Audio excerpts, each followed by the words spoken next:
Bro నీ పేరు? Gautam bro. ఎక్కడ బ్రో మీది? మాది కర్నూలు డిస్ట్రిక్ట్ ఆదోని బ్రో. ఏ నియోజకవర్గం? ఆదోని. ఆదోని.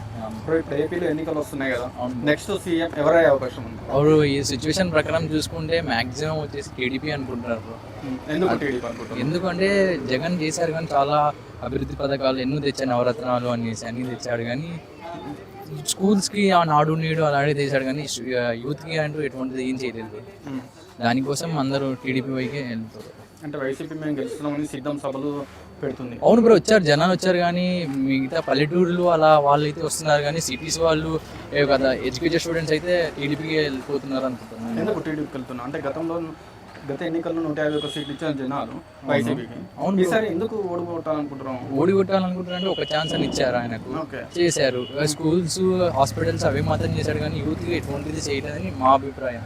చాలా మంది కూడా అదే అనుకుంటున్నారు. యూత్ చాలా మంది ఇక్కడ వచ్చిన హైదరాబాద్ కూడా చాలా మంది వచ్చేసారు. వలస రావడానికి కారణం వచ్చేసి జాబ్స్ లేవని కదా ఇక్కడికి వచ్చింది. అదే యూత్కి ఏదైనా మంచి చేశారనుకో ఆల్వేస్ వైసీపీ రావడానికి కారణం అవుతుంది. అంటే ఇప్పుడు చంద్రబాబు వస్తే ఐటీ కంపెనీస్ తీసుకొస్తారంట. అవును బ్రో, ఎలా అంటే ఇప్పుడు మాక్సిమం సపోజ్ చూసుకుందాం, హైదరాబాద్ స్టేట్ డెవలప్ చేసిందే మొత్తం చంద్రబాబు నాయుడు.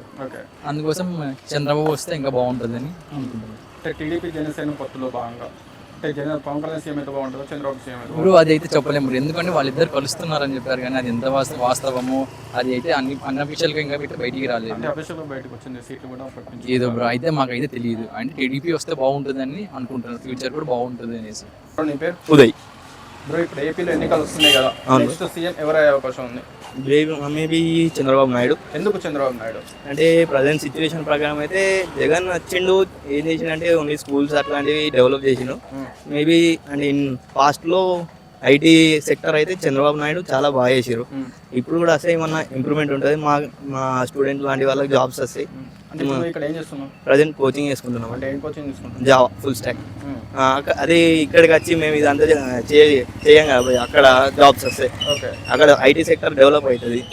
అట్లా అని మేబీ థింక్ చేస్తున్నా. అంటే చంద్రబాబు వస్తే ఐటీ సెక్టర్ డెవలప్ చేస్తాడు అనుకుంటారా? అవును అయితే మీద ఫోకస్ చేస్తాడా? రెండు అవుతాయి, రాజధాని సెకండరీ, ఐటీ సెక్టర్ అయితే మ్యాండేటరీ పక్కా అవుతుంది. అంటే చంద్రబాబు ఎందుకు అంటే జగన్ ఎందుకు మళ్ళీ అధికారం దక్కించుకోలేడు? మైనస్ అంటే మెయిన్లీ ఓన్లీ ఫోకస్ చేసింది స్కూల్స్ అండ్ హాస్పిటల్స్ అవిటి మీదనే. నిరుద్యోగత అనేది ఎక్కువైపోయింది భయ్య. అట్లాంటిది ఇప్పుడు మాకు ఎఫెక్ట్ పడుతుంది కదా, అందుకే ఈసారి చంద్రబాబు నాయుడు కాంగ్రెస్ వస్తే ఎట్లా ఉంటుంది? కష్టం భయ్య ఈసారి అయితే, తర్వాత మేబీ చూడొచ్చు ఇన్ ఫ్యూచర్. బ్రో మీ పేరు? నా పేరు అశోక్ బ్రో. ఎక్కడ బ్రో? కర్నూలు జిల్లా మాది. ఏ నియోజకవర్గం? ఆదోని నియోజకవర్గం. బ్రో మీ నియోజకవర్గం ఎలా ఉంది, అభివృద్ధి చెందింది ఏమన్నా? చెందుతుంది బ్రో. ఇప్పుడు కొంతమందికి యూజ్ ఉంటుంది, ఆల్మోస్ట్ స్టూడెంట్స్కి అయితే ఏమి అయితే యూజ్ లేదు. సో ఉండే పీపుల్స్కి అయితే యూజ్ అవుతుంది ఆడ. ఇప్పుడు ఏపీలో ఎన్నికలు వస్తున్నాయి కదా, నెక్స్ట్ సీఎం ఎవరు అవుతున్నారు? ఇప్పుడు నెక్స్ట్ సీఎం చంద్రబాబు నాయుడు అయితే మాకు బాగుంటుంది, స్టూడెంట్స్కి బాగుంటుంది. ఎందుకు చంద్రబాబు నాయుడు బాగుంటుంది? లాస్ట్ టైం మా సీనియర్ బ్యాచ్ వాళ్ళకి డిగ్రీ చదివే వాళ్ళకి 10,000 ఉంది 3 years. మాకు వచ్చేసరికి 10,000 కాకుండా ఇయర్లీ 15,000 చేసినాడు. మీకు మరి విద్యా దీవెన అంటూ చేస్తామన్నారు. విద్యా దీవెన 15,000 to 20,000 డిగ్రీ ఫీజు పెంచేసి పర్ ఇయర్ 3 yearsకి 10,000 ఉంది, పర్ ఇయర్ 20,000 చేసి మాకు ఎంత చేస్తున్నాడు, ఈవెన్ 5,000 7,000 చేస్తున్నాడు. మిగిలింది మేమే కట్టుకోవాల్సి వస్తుంది ఇప్పుడు. అండ్ ఈవెన్ నేను చంద్రబాబు టీడీపీ గవర్నమెంట్లో ఉన్నప్పుడు 10th అయిపోయింది అండ్ ఇంటర్మీడియట్ అయిపోయింది. ఇంటర్మీడియట్ 6,000 ఫీజు అయిపోయింది. ఇప్పుడు అదే ఇంటర్మీడియట్కి 20,000 40,000 50,000 పెట్టాల్సి వస్తుంది వైసీపీ గవర్నమెంట్. అండ్ 10th మేము ఉన్నప్పుడు గవర్నమెంట్ స్కూల్, అప్పుడు చంద్రబాబు ఐఐటి చెప్తుండే మాకు. చంద్రబాబు గవర్నమెంట్ ఉన్నప్పుడు ఐఐటి మాకు స్కూల్లో గవర్నమెంట్ స్కూల్స్లో ఐఐటి ఇంట్రొడ్యూస్ చేసినారు. ఎప్పుడైతే జగన్ ప్రభుత్వం వచ్చిందో ఇప్పుడు అన్ని తీసేసినారు, మొత్తం ఫీజెస్ పెంచినారు, అన్ని చేసినారు. జాబ్ ఆపర్చునిటీస్ లేవు, ఐటీ అసలు ఏం అభివృద్ధి అయితే అసలు లేదు. ఉన్నింది కియా కంపెనీ. ఇప్పుడు ఈ కియా కంపెనీ ట్యాక్సెస్ ఎక్కువ అడుగుతున్నారు, మరి ఏం జరిగిందో తెలియదు. ఆ కియా కంపెనీకి చెన్నై షిఫ్ట్ చేస్తామంటున్నారు, అది ఎంతవరకు ఏమో తెలియదు. ఆల్మోస్ట్ అది కూడా పోతుంది. అంటే వైఎస్ జగన్మోహన్ రెడ్డి నేను సీఎం అయినాక చాలా అభివృద్ధి చేసిన అని చెప్పుకుంటారు. చేసినామని ఎవరు చేసినారు? ఈవెన్ ఓల్డ్ పర్సన్స్ ఉంటారు కొంచెం, ఇట్లా స్కూలింగ్ వాళ్ళకి 10,000 అంటే విద్య అమ్మ ఒడి సంథింగ్ వేస్తాం. 45 years వస్తే 18,000 వేస్తాం. ఇంకా కొంతమందికి ఇళ్ళ పట్టాలు సంథింగ్ అయితే ఇస్తున్నారు. స్టూడెంట్స్కి అయితే ఏం యూజ్ లేదు. మెయిన్లీ డిగ్రీ చదివే వాళ్ళు ఆల్మోస్ట్ తెలంగాణలో జాబ్ ఆపర్చునిటీస్ ఎందుకు లేవంటే ఏపీ వాళ్ళు ఇక్కడ వచ్చి ఎక్కువైపోయినారు. సో దట్స్ వై వీళ్ళకి జాబ్స్ తక్కువైనాయి. అంటే చంద్రబాబు వస్తే ఐటీ కంపెనీని తీసుకొస్తాడనే నమ్మకం ఎట్లా? వస్తుంది బ్రో. ఇప్పుడు హైదరాబాద్ డెవలప్మెంట్ చూడొచ్చు మనం ముందు, ఇంతకు ముందు ఎట్లుంది ఇప్పుడు ఎట్లుంది ప్రెసెంట్. కేటీఆర్ గారికి ఇప్పుడు బీఆర్ఎస్ గవర్నమెంట్ కూడా వచ్చినాయి. ఇంతకు ముందు టీడీపీ జస్ట్ ఇంట్రొడక్షన్ ఇచ్చింది కదా ఐటీ కంపెనీస్ ని, కొంచెమైనా వచ్చినాయి కదా. సో మా సైడ్ అవి కూడా లేవు ఇప్పుడు. 3 క్యాపిటల్స్ అంటే ఎక్కడ పెడతారు అసలు? ఐటీ కంపెనీస్ పెట్టిన స్కోప్ ఎక్కడ ఉంది?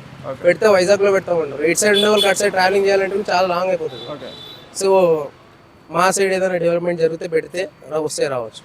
అంటే టీడీపీ జనసేన పొత్తులో భాగంగా ఎవరు సీఎం అయితే బాగుంటుంది అనుకుంటున్నాను? చెప్తున్నా కదా బ్రో, ఇప్పుడు టీడీపీ అయితే మన చంద్రబాబు నాయుడు గారు experience candidate. So 3 times I think 3 times సీఎంగా చేశారు. సో పవన్ కళ్యాణ్ గారికి అంత ఎక్స్పీరియన్స్ లేదు. సో చంద్రబాబు నాయుడు గారు అయితే బాగుంటుంది.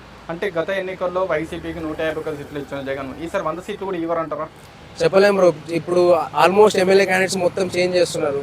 ఇప్పుడు ఏం జరిగిందో తెలియదు, పార్టీ పరంగా ఏం జరిగిందో తెలియదు. కానీ 175 అంటున్నాడు ఇప్పుడు. రాదు బ్రో, చూస్తున్నాం కదా డెవలప్మెంట్. ఎక్కడ ఏం డెవలప్మెంట్ ఉందో ఏపీ ప్రజలకు తెలుసు.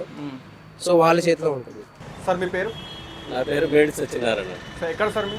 అమలాపురం, ఈస్ట్ గోదావరి జిల్లా. ఓకే, మీ అభివృద్ధి ఎట్లా ఉంది సార్ మీ నియోజకవర్గం? అక్కడ రోడ్ల పరిస్థితి అయితే బాగాలేదు అందగా. అంతకుముందు టీడీపీ ప్రభుత్వంలో నారా చంద్రబాబు నాయుడు అయితే బాగా చేశారు. ఓకే, ఇప్పుడు చంద్రబాబు నాయుడు పవన్ కళ్యాణ్ ప్రభుత్వం వస్తే మంచిదని కోరుకుంటున్నాం. అంటే ఇది ఇప్పుడు అంటే గత ఎన్నికల్లో వైసీపీకి 151 సీట్లు ఇచ్చిన ప్రజలు ఈసారి ఎందుకు నమ్మట్లేదు మరి? ఈసారి అంటే వాళ్ళు ఇచ్చిన పథకాలన్నీ సరిగా ప్రజలకి అందట్లేదు. ఓకే, ప్లస్ రోడ్ల అభివృద్ధి కూడా బాగాలేదు. ప్లస్ వారంటీల పరిస్థితులు కూడా కొద్ది అటు ఇటుగానే ఉంది. కొంతమంది అయితే బాగా చేస్తున్నారు, కొంతమంది అయితే కొద్ది అక్కడక్కడ బ్యాడ్ అయినా వచ్చింది. అంటే జగన్ గారు అంటారు మేము ఇచ్చే పథకాలు ప్రజలకు చేరుతున్నాయి, ఈసారి మేము 175కి 175 సీట్లు గెలుస్తున్నామని అంటుండు. దీనిపైన మీరు ఏమంటారు? అంటున్నారు కానీ అదైతే అంత సాధ్యం కాదు. ప్రజెంట్ ఇప్పుడు అయితే వాళ్ళు 30, 37, 40 కన్నా మించి రావు నాకు తెలిసి. టీడీపీ చంద్రబాబు నాయుడు అయితే గ్యారంటీగా పక్కా వస్తాడు ఈసారి. టీడీపీ జనసేన పొత్తును చివరి స్థాయి వరకు ఉంటుంది అనుకుంటారా? పక్కా వస్తారు. ఎన్ని సీట్లు గెలిచే అవకాశం ఉంటుంది? వాళ్ళు 120 నుంచి 135 దాకా గెలుస్తారు. అంటే ఇప్పుడు ఏపీలో కాంగ్రెస్ పరిస్థితి ఎలా ఉండబోతుంది? అసలు కాంగ్రెస్ పార్టీ అయితే ఇంకా ప్రజెంట్ అయితే దాని ఫ్యూచర్ అయితే ఇంకా లేదు. అంటే ఇప్పుడు షర్మిల కాంగ్రెస్ పార్టీలో చేరిన తర్వాత అధ్యక్షురాలు అయిన తర్వాత ఏమన్నా పుంజుకుందంటారా? అట్లా ఏమి లేదండి అక్కడ అసలు జీరో ప్రజెంట్ అయితే కాంగ్రెస్.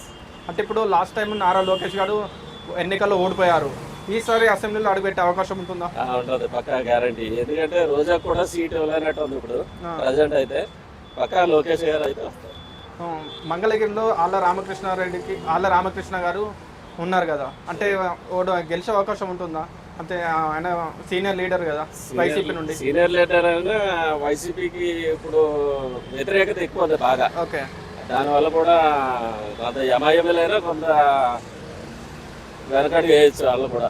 Okay okay sir. అంటే ఫైనల్గా మీరు సీఎం జగన్ అయితే బాగుంటుందా, చంద్రబాబు అయితే బాగుంటుందా పొత్తులో భాగంగా? పొత్తులో భాగంగా చంద్రబాబు నాయుడు అయితేనే అది అభివృద్ధి అయితే బాగా జరుగుతుంది. సార్ మీ పేరు? షేక్ ఖలీల్. సార్ ఇప్పుడు ఏపీలో ఎన్నికలు వస్తున్నాయి కదా, నెక్స్ట్ సీఎం ఎవరయ్యే అవకాశం ఉంది? చంద్రబాబు గారు వస్తే బాగున్నట్టు అనిపిస్తుంది. ఎందుకు? జగన్ గారు కావాలి ఓన్లీ లేడీస్కి ఇస్తున్నారు, అన్ని జెంట్స్కి ఏం లేదు అట్లా. అంటే జగన్ నేను అభివృద్ధి చేసిన ప్రతి ఒక్కరికి పథకాలు అందినాయి, 6 నవరత్నాలు కూడా అన్ని ఇంప్లిమెంట్ చేశామని చెప్పుకుంటున్నారు. అవును అందినంట, కానీ ఎక్కువైతే లేడీస్కి ఆయన ప్రాధాన్యత ఇస్తున్నాడు. అంటే ఇప్పుడు జగన్ గారు చేయండి, చంద్రబాబు గారు ఏం చేస్తారనుకుంటున్నారు? చేస్తారేమో అనుకుంటున్నాను. అంటే అమలు చేస్తారేమో, చెప్పి అమలు చేస్తారేమో అనుకుంటున్నాను. అంటే గత 5 years చంద్రబాబు గారే చేశారు, ఈసారి మన గారు జగన్ గారు చేస్తారు. అంటే ఇప్పుడు జగన్ చేసిన దానికి చంద్రబాబు చేసిన దానికి తేడా ఏముంది? చంద్రబాబు గారు ఇక్కడ హైదరాబాద్ లో జాయిటీ సీట్లో మొత్తం బాగా చేశారు కదా. అవును, అక్కడ కూడా అభివృద్ధి చేస్తారు. ఒక రాజధాని చేస్తారని నమ్మకం అంతే. 3 రాజధానులు కాకుండా ఒక రాజధాని చేస్తే మంచిగా ఉంటుంది. అంటే టీడీపీ జనసేన పొత్తులో భాగంగా టీడీపీ అంటే పవన్ కళ్యాణ్ సీఎం అయితే బాగుంటుందా, చంద్రబాబు సీఎం అయితే బాగుంటుంది? చంద్రబాబు గారు అయితే బాగుంటుంది. ఎందుకు పవన్ కళ్యాణ్ గారు సీఎం కాకూడదు? ఆయనకన్నా అనుభవం లేదు కదా సార్, ఆయన చంద్రబాబు అంత అనుభవం లేదు కదా. సార్ మీ పేరు? జీబీ మల్లె. సార్ ఇప్పుడు ఏపీలో ఎన్నికలు వస్తున్నాయి కదా, నెక్స్ట్ సీఎం ఎవరయ్యే అవకాశం ఉంది? చంద్రబాబు అయితేనే బాగుంటుంది ఏపీకి. ఎందుకు చంద్రబాబు కావాలనుకుంటున్నారు? ఎందుకంటే వాస్తవానికి చెప్పాలంటే ఒక రాజధాని అయితేనే డెవలప్ అవుతుంది. అవును, ఈ హైదరాబాద్ డెవలప్ కావాలంటే కావడానికి కారణంగా ఒకటే రాజధాని. అవును, 3 రాజధానులు అయితే ఎక్కడ డెవలప్ అవుతుంది? ఓకే, దీనివల్ల చంద్రబాబు విజన్ వేరే ఉంటుంది అనేది, డెవలప్మెంట్ ఆలోచన వేరే ఉంటుంది. అంటే జగన్ నేను అభివృద్ధి చేసిన, నవరత్నాలను ఇంప్లిమెంట్ చేసిన, అది కరెక్ట్ ప్రజలకు అన్ని పథకాలు అందినాయి, నేనే గెలుస్తున్నా, 175కు 175 సీట్లు గెలుస్తున్నా అని చెప్పుకుంటున్నాడు. దీనికి మీరు ఏమని చెప్తారు? అది వాస్తవం కాదు. ఆయనతోని అది అనుభవం లేని సీఎంఏ నాకు తప్ప. ఏంటంటే అది తండ్రి సానుభూతిలోనే అప్పట్లో వచ్చింది, కానీ ఈసారి కష్టమే అనుకుంటు జనాలు. నేను కూడా అదే చెప్తాను. జగన్కి ఈసారి ఎన్ని సీట్లు వచ్చే అవకాశం ఉంది? అంటే గత ఎన్నికల్లో 151 సీట్లు ఇచ్చారు కదా, ఈ ఎన్నికల్లో ఎన్ని సీట్లు వచ్చే అవకాశం ఉంటుంది? నాకు తెలిసి అయితే 30-35 కంటే ఎక్కువ రావు. ఇక్కడ తెలుసుకునే దాన్ని బట్టి చూస్తుంటే, జనాలు చెప్పేదాన్ని బట్టి. అంటే గత ఎన్నికల్లో 151 సీట్లు, ఇప్పటికీ మీరు చెప్పిన దానికి ఒక 120 తేడా సీట్లు కనిపిస్తుంది. కనిపిస్తుంది. అంటే అంత వ్యతిరేకత ఉందంటారా? పక్కా ఉంది. జనాలు చెప్తున్నారు కదా, ఇప్పుడు 3 రాజధానులు అంటే ఎడైతే చెప్పు, దానివల్ల ఎంత ఎఫెక్ట్ అవుతుంది. పరిపాలన కూడా అంత ఏం లేదని అంటారు జనాలంతా. అక్కడ వాళ్ళు టీడీపీ జనసేన పొత్తును ఏ విధంగా చూసుకోవచ్చు? కరెక్టే వాళ్ళది. ఓటింగ్ శాతం పెంచుకున్నట్టే వాళ్ళిద్దరు కలిసి. గెలుపుకు మాత్రం 100% వాళ్ళే ముందున్నట్టు. చంద్రబాబు నాయుడు గారు సింగిల్గా వెళ్తే ఎన్నికల్లో గెలవరనే ఉద్దేశం కొద్దే పవన్ కళ్యాణ్ కలుపుకున్నారా? అట్లనేం లేదు. పవన్ కళ్యాణ్ కూడా ఈ మన వైసీపీ యొక్క విధానాలు నచ్చకనే చంద్రబాబుతోని కలవడం జరిగింది. ఏపీలో కాంగ్రెస్ పరిస్థితి ఎలా ఉండబోతుంది ఫ్యూచర్? అంటే షర్మిల గారు కాంగ్రెస్ పార్టీలో చేరిన తర్వాత, అధ్యక్షురాలు అయిన తర్వాత ఏమన్నా పుంజుకుందంటారా? ఏమన్నా ఒక 1% ఏమన్నా అటు 0.1 ఏమన్నా పెంచుకోవచ్చు ఓటింగ్ శాతం. ఓకే. ఇప్పుడు అల్టిమేట్గా పవన్ కళ్యాణ్ సీఎం అయితే బాగుంటుంది, చంద్రబాబు సీఎం అయితే బాగుంటుంది? చంద్రబాబు కరెక్ట్.